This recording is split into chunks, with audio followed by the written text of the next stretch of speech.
Bonjour, chères auditrices et chers auditeurs, et bienvenue à ce balado avec Mme Marie-Christine Talbot, qui est la directrice générale d'Atestra.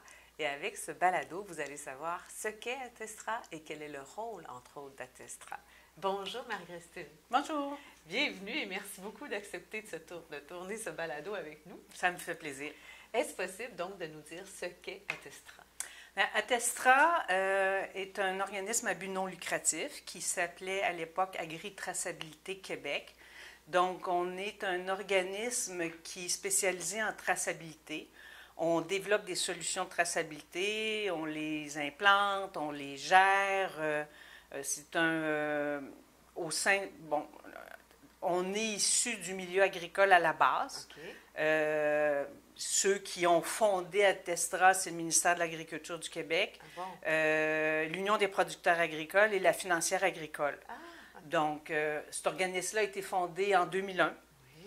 Pour ceux qui vont se souvenir, à la fin des années 90, début des années 2000, il y avait des pandémies, des épidémies de santé animale en Europe, en Angleterre. Je me souviens des animaux qui étaient amassés, abattus. Et devant ça, au Québec, les gens ont décidé, le secteur agricole a décidé d'implanter un système de traçabilité qui permettrait de contrôler des épidémies.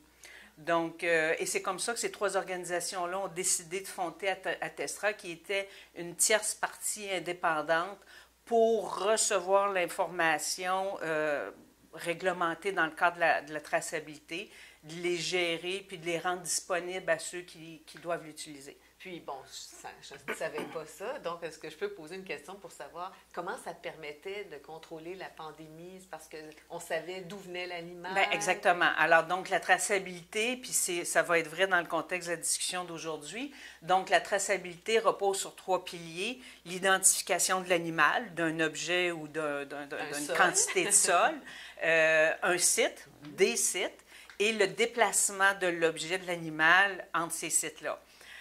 Donc, dans le cas des animaux, les animaux sont identifiés avec des identifiants électroniques, donc un identifiant électronique, un identifiant visuel. Si vous allez en promenant en campagne, vous voyez des animaux à l'extérieur, des vaches, vous allez voir ces panneaux-là. Et donc ça, ces animaux-là, avec les identifiants, ils ont un numéro de 15 chiffres. C'est comme un numéro d'assurance sociale pour l'animal. Donc, on a ça. Les sites, donc les fermes, les abattoirs, les encans, donc les sites qui sont visés par la réglementation doivent avoir un numéro de site. Et pour les déplacements, ben, la réglementation exige de faire des déclarations à certains moments, en quittant la ferme, en arrivant à tel endroit, etc. Et cette information-là est envoyée de façon électronique chez nous. Donc, le Québec, au début, quand on a fait la traçabilité, ça a été la première place dans le monde à implanter une traçabilité 100% électronique. Ah, wow. Oui. Et donc, on gère la base de données, on reçoit, c'est des millions d'informations qu'on voit chaque année. Ce qu'on trace, ce sont les vaches laitières, les bœufs, tout ce qui est bovin, ovin, donc les moutons, les cervidés. Et la solution qu'on a développée pour faire ça, on l'a fait de façon modulaire, web, et on la vend, on la rend accessible à d'autres productions. Donc, tout le porc canadien est tracé avec notre solution et les vaches laitières aussi. OK. Donc, ce module de départ existe toujours. Vous faites encore la traçabilité. Puis le deuxième domaine, je pense, c'est ça? C'est le deuxième domaine pour lequel vous avez été sollicité pour mettre en place un système de traçabilité. Ce sont les sols contaminés? Oui, tout à fait. En fait, deuxième domaine quand on sort de l'agriculture, parce que en fait, la solution avait déjà fait ses preuves en agriculture. Et oui, effectivement, le ministère de l'Environnement, avec la loi sur son règlement sur la traçabilité des sols contaminés, se cherchait des solutions. Et il cherchait une solution, puis il cherchait des services aussi. Alors, c'est comme ça qu'on a été, eux ils ont vu ce qui se faisait en agriculture, ils ont voulu en savoir davantage sur ce qu'on faisait. Et donc, notre solution qui est modulable, en fait, elle peut être ajustée, réorganisée à différentes réglementations, donc à celle des sols contaminés. Et c'est pour ça, j'imagine, que vous avez changé le nom qui était Agri-Trace ou Agri... Oui, mais ça faisait partie de déjà de nos orientations avant ça, d'élargir, parce qu'on avait le mandat d'exploiter la propriété intellectuelle du ministère de l'Agriculture. Alors, c'est comme ça qu'on est allé dans le reste du Canada, mais on a ouvert à d'autres secteurs, tout en restant dans notre spécialité qui est la traçabilité. Très bien.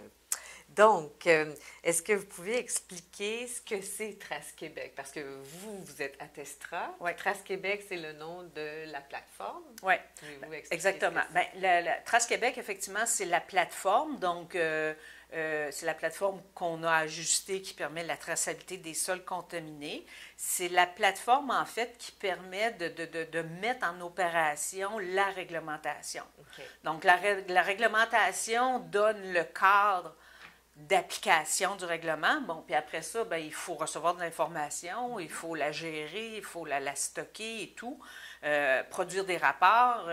Donc, la solution fait ça. Donc, ce qu'elle fait, c'est qu'elle suit les sols qui sont du lieu où ils sont excavés jusqu'au lieu de réception, lieu de traitement. Donc, ça, c'est les sites. Et le sol est l'élément qu'on suit.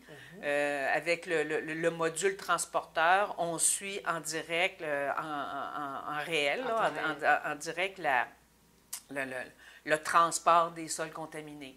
Et les transporteurs ont sur leur cellulaire le bordereau de transport avec les informations, le contenu du chargement et tout et tout. Ils n'ont plus de copie papier. Donc non, ça, on veut éviter ça de plus en plus partout, là.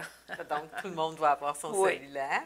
Puis, quel est le lien, on le sait un peu, là, mais je voudrais qu'on le précise, entre Attestra et Trace Québec. Dans le sens... nous, je dirais, on est les parents de Trace Québec. Donc, c'est vraiment nous qui avons mis au monde la solution. Là, on est parti de la réglementation, comme je disais. Puis, le cadre réglementaire, c'est une chose, mais rendre une solution opérationnelle, c'est une autre histoire.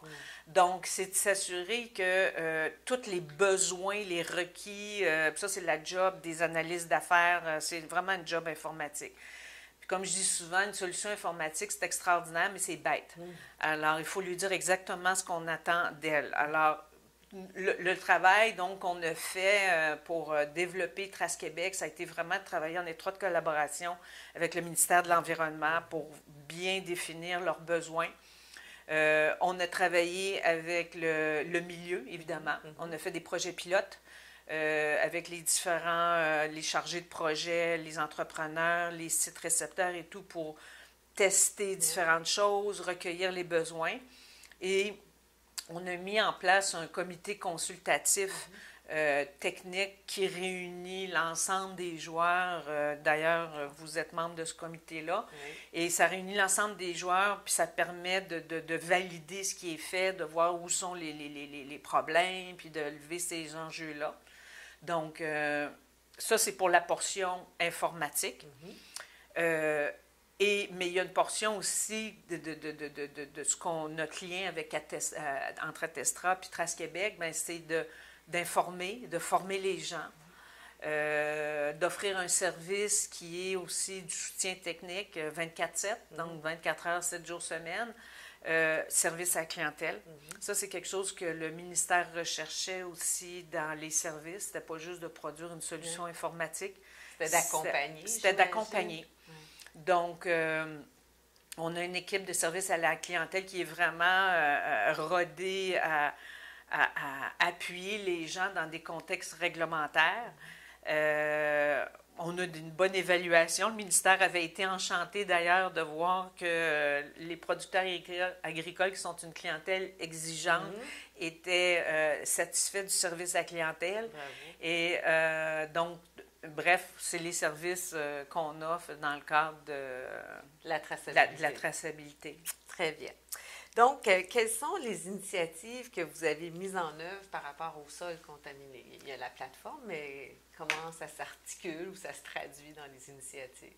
Bien, nous, notre travail, c'est vraiment informatique. Hein. C'est une solution informatique. Alors, dans le fond, tout ce que je viens de vous dire regroupe un peu ce qu'on a fait en amont, qui est les consultations, la mise en place des comités. La formation, c'est 200 heures, plus de 200 heures de formation qu'on a données. Des ateliers qu'on a fait, des webinaires, des conférences, des tutoriels. Donc, on a mis beaucoup d'efforts sur faire connaître, la vulgarisation, accompagner. La compréhension par les transporteurs ou oui, par oui. les producteurs ou les exploitants. Les chargés de projet, comment créer les comptes. Ça, c'est beaucoup le service à la clientèle qui le fait, là. Et ben, le soutien technique, c'est... Bon, ça, c'est quand on a un problème avec notre solution et notre écran. Là, je veux dire, ça se fait partout, là, mais je veux dire, ça aussi, il faut l'offrir. Là. Parfait. Bon, je vais parler de déversement illégal. Oui. Hein?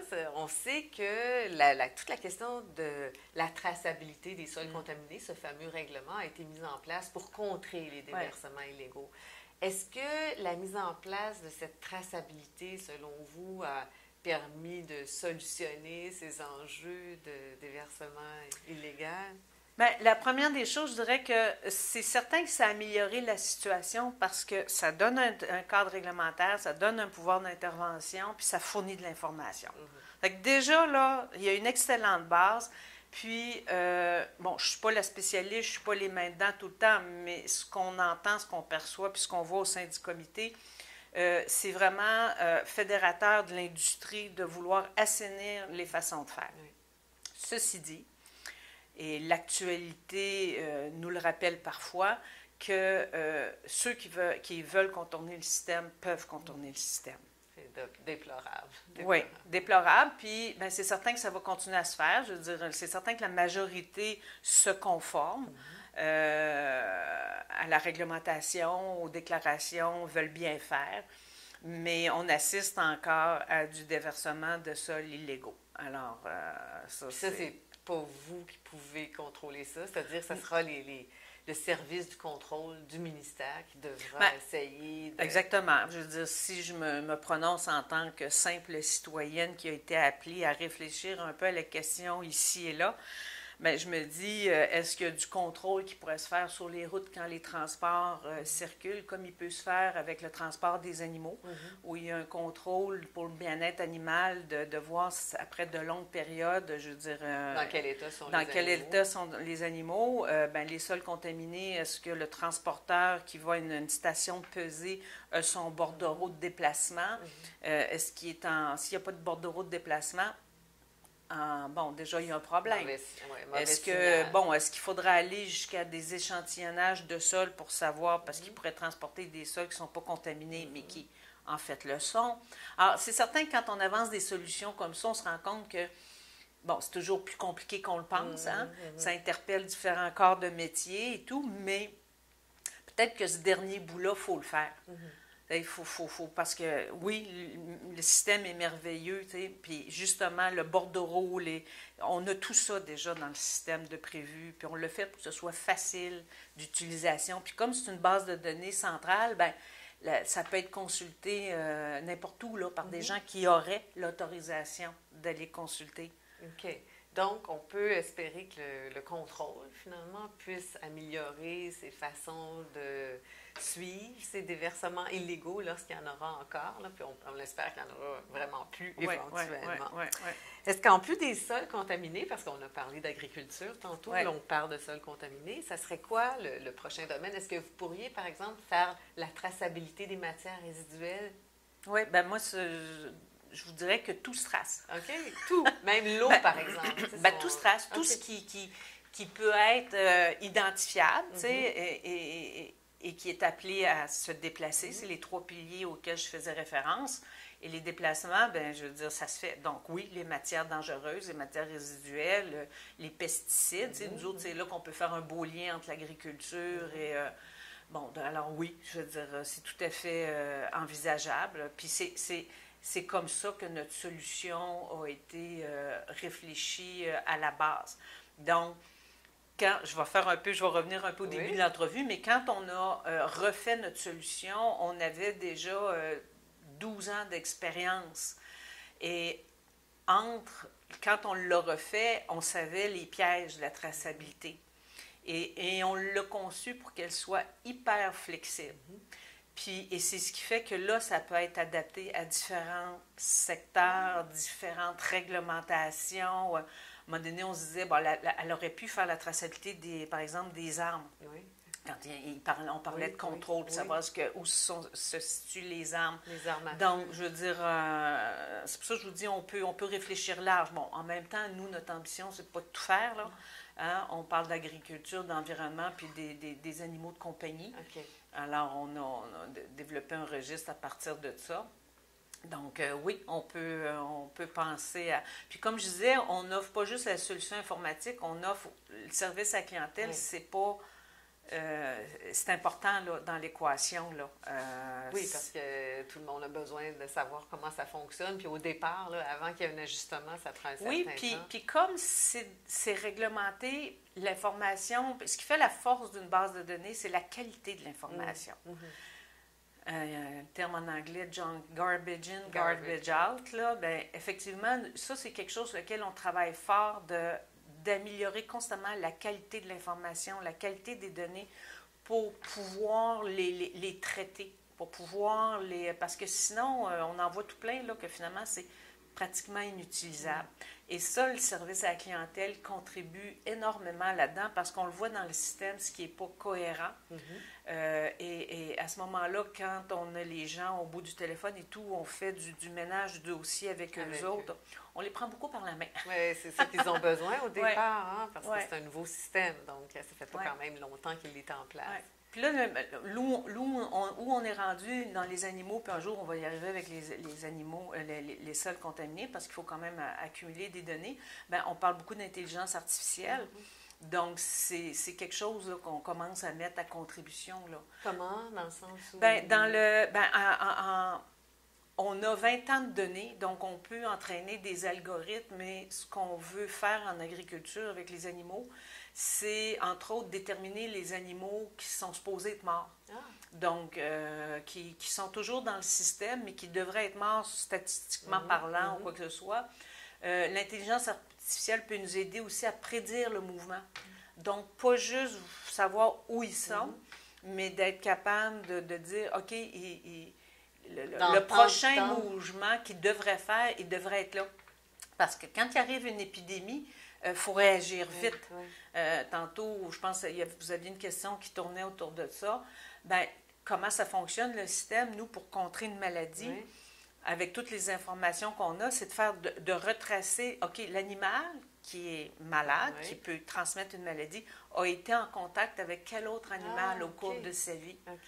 Puis si par malheur, cet animal-là a été dans un transport ou un encamp, puis il était en contact avec d'autres animaux, bien, il a pu transmettre la maladie. Donc, nous, le système est capable de retracer jusqu'à 3 générations de contacts, puis de dire, bien, en cas de maladie, c'est ces sites-là, là, qui sont à risque, puis il faut aller les visiter, ou, puis ça, c'est le rôle du ministère, aller les fermer pour éviter la propagation de la maladie. Donc, avec l'intelligence artificielle, vous allez avoir on pourrait aller encore plus loin puis dire, bien, normalement, ces animaux-là, oui, ils sont là, mais dans une semaine, ils pourraient être là.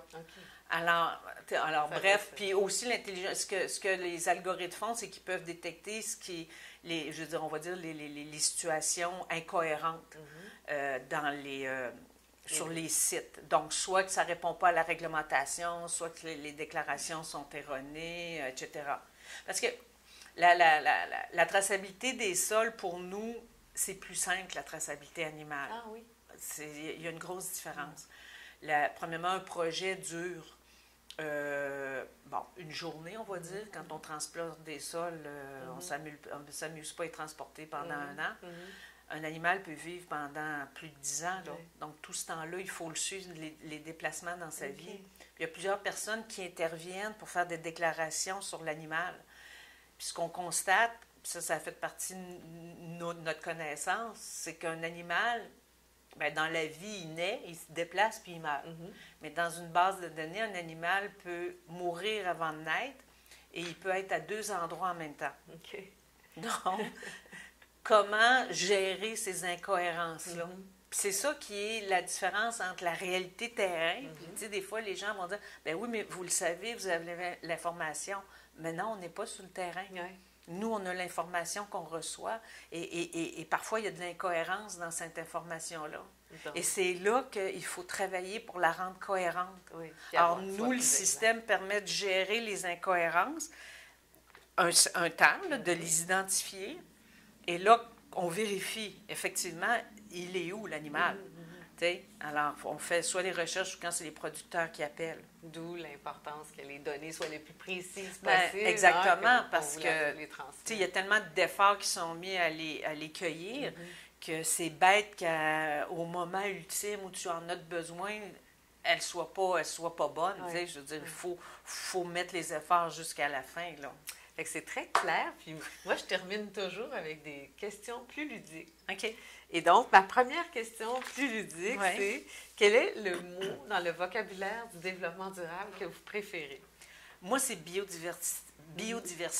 Oui. C'est clair, net et précis. Biodiversité, ce que je dis, c'est que la nature nous a offert des milliards d'années de recherche et de développement.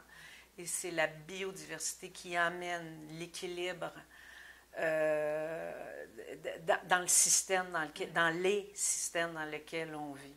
Puis, et là, on commence, on en parle. On a mis beaucoup l'emphase sur le réchauffement climatique, sur la solution des véhicules électriques. Là, je fais court, là, mais il ne faut pas passer sous silence la biodiversité. Comme un Français avait dit, on peut détruire notre biodiversité avec des bulldozers électriques. Donc, pour moi, ça, c'est le... On en parle de plus en plus. Il va y avoir un plan nature au Québec, une stratégie de biodiversité au niveau fédéral. C'est complexe, la biodiversité. Oui, c'est pas simple. Même pour les entreprises, comment implanter la biodiversité dans leurs activités, là, c'est pas simple, mais on avance. On voit qu'on avance. Oui. Quelle est la personne qui vous inspire le plus dans le domaine du développement durable? Ben, il y en aurait plein, mais je dirais que Jérôme Duprat. Oui, professeur et cowboy fringant. Oui, et professeur, chercheur, et ce qu'il a fait comme travaux, toute la notion de l'économie autour de l'environnement, je trouve ça intéressant parce que ça a une valeur. Il faut la faire valoir, cette valeur-là, mais son approche des corridors, de faire la connexion entre les écosystèmes, ça, je trouve ça génial. Puis en plus, il y a une approche très appliquée. Donc, dans des régions, parce qu'on dit souvent ça commence par chez nous, de la protection, ben je trouve que lui est arrivé avec toute cette connaissance-là, puis avec probablement des équipes aussi, là, puis ses chercheurs. Et là, dans les régions, on voit des protections du milieu, puis de chercher à avoir cette connectivité-là. Puis, la première fois que je l'ai entendu parler, il était venu faire une présentation aux producteurs agricoles qui, dans le fond, sont présents sur le territoire et peuvent permettre la protection de couloirs sur leur terre pour permettre cette connectivité-là. C'est ce qui était venu leur présenter. C'était vraiment intéressant. Puis les agriculteurs avaient bien réagi. Oui, les agriculteurs sont comme tout le monde, là, je veux dire, ils sont sensibles. À un moment donné, il y a des enjeux économiques qui te rattrapent, tu sais, dans toute cette belle équation-là. Là. Puis, sur une échelle de 1 à 10, où est-ce que vous pensez que le Québec se situe en termes de développement durable? Je vais être sévère, mais je dirais entre 6 et 7. OK, c'est pas trop pire, Parce que je trouve que on a été gâtés par la nature. On a de l'espace, on a de l'eau, on a de l'hydroélectricité. Ça, c'est vraiment une chance. Je veux dire, puis on l'a exploité, on s'est donné les moyens. Mais ça reste qu'on gaspille, je trouve qu'on gaspille beaucoup. La consommation de l'eau, de ce qu'on entend, là, nos outils de recyclage, les véhicules, on a des gros véhicules. Tu sais, dans le fond, tout l'espace qu'on a, on ne sent pas encore, comme certains pays peuvent le ressentir, la pression d'avoir à faire attention et à se restreindre. Puis oui, on en parle de plus en plus et tout, mais il va falloir être encore plus vigilant. Exactement. D'où la note. D'où la note, oui. Très subjective, là. C'est très correct. Puis, quelle est la plus grande fierté du Québec, selon vous, en développement durable? Bien, ça reste que, bien oui, la filière batterie dont on parle, ça reste le passage des énergies fossiles à de l'électricité, puis à ce que nos véhicules fonctionnent avec des batteries. Bon, j'ai des gros bémols parce que le nombre de véhicules augmente, sont de plus en plus lourds, mais ça reste qu'en termes de positionnement, la filière batterie, tu dis, OK, là, on est allé chercher toute la valeur ajoutée d'une ressource qu'on a qui est présente. Alors, je pense qu'on est bien positionné, mais il faut être vigilant pour la suite. Oui, puis ma dernière question, c'est si la réincarnation existait, quel est l'arbre ou l'arbuste ou l'animal ou encore la plante dans laquelle ou laquelle vous souhaiteriez vous réincarner? Oui. J'ai pris le temps d'y réfléchir. Oui. Et en fait, ça serait en rainette faugrillon. Ça va faire rire beaucoup de monde. Parce que beaucoup de monde l'a détruit, c'est pour ça. Je le sais, puis beaucoup de monde l'haïssent. Oui. Hein? Mais ce que je trouve, c'est que dans le fond, c'est un symbole. C'est que je trouve que ce petit animal-là, cette petite grenouille-là, si petite, a tellement réussi à faire parler d'elle, puis à susciter les débats, puis finalement à faire avancer la cause de la protection des milieux humides. Je le sais que pour certains, c'est une engeance, c'est des bâtons dans les roues, mais à un moment donné, ça prend ça pour être conscient de notre environnement. Alors, je le sais que c'est un choix qui ne fera pas l'unanimité. Non, mais de dire elle est tellement petite qu'elle a réussi à faire parler d'elle, je trouve que c'est intéressant comme métaphore. Bien, merci beaucoup, Marie-Christine. Ce fut très intéressant et instructif de faire ce balado avec vous. Ça me fait plaisir. Ça me fait plaisir. Merci. Et merci à vous toutes et tous. Je suis certaine que vous avez appris et je suis certaine que vous avez souri avec le mot de la fin de Marie-Christine. Au plaisir.